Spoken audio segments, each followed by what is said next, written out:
Good morning, y'all. I'm going to talk to you a little bit today. First of all, we all know I've been promising some Graham Parsons talk. Well, I'm going to let you stare at this Byrds record for a minute while I talk to you about being real. I just really want to say that you can only be good at being someone else, but you can really be exceptional at being yourself. That being said, as we know, I'm all about keeping it real. So I'm going to start a new chapter of something for y'all. I'm going to be doing a record review. I almost said interview there, as you can tell, because I'm so used to doing that in my past careers. But I'm going to come at you with a record, and I'm going to review it for you. And this one, of course, the Byrds, is because of Graham Parsons. Graham Parsons joined the Byrds in February of 1968. This record was sort of Graham's personal and musical crusade of making country music fashionable to a young audience. With that being said, this proposed concept was abandoned early on and really actually became a country record.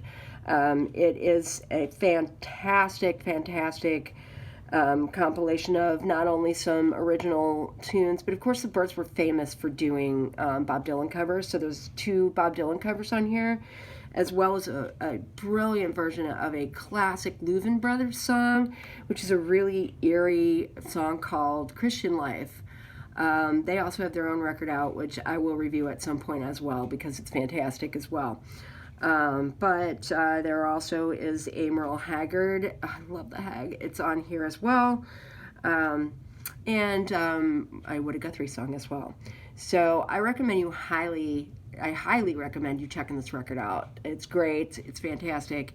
And I also wanted to mention something here too about a place that is very popular, or well, it's popular, but it's also in my heart a very strong thing to me because the Byrds did play at the Grand Ole Opry, which at that point looked like this.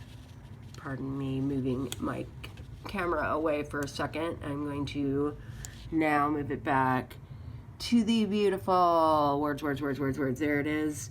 The Ryman Theater, which used to be the Grand Ole Opry. And of course, back in the day, the artists would play at the Grand Ole Opry and run across the alleyway, which you can kind of see there, right there, and go to Tootsie's and some of the bars right there and grab their beers because obviously you can't drink in the old Grand Ole Opry back in the day. So anyway, there was your history lesson. And I hope y'all have a fab day and keep it real, as I've been saying to you. I'm going to preach it, and we'll chat at y'all later. And Merry Christmas, y'all.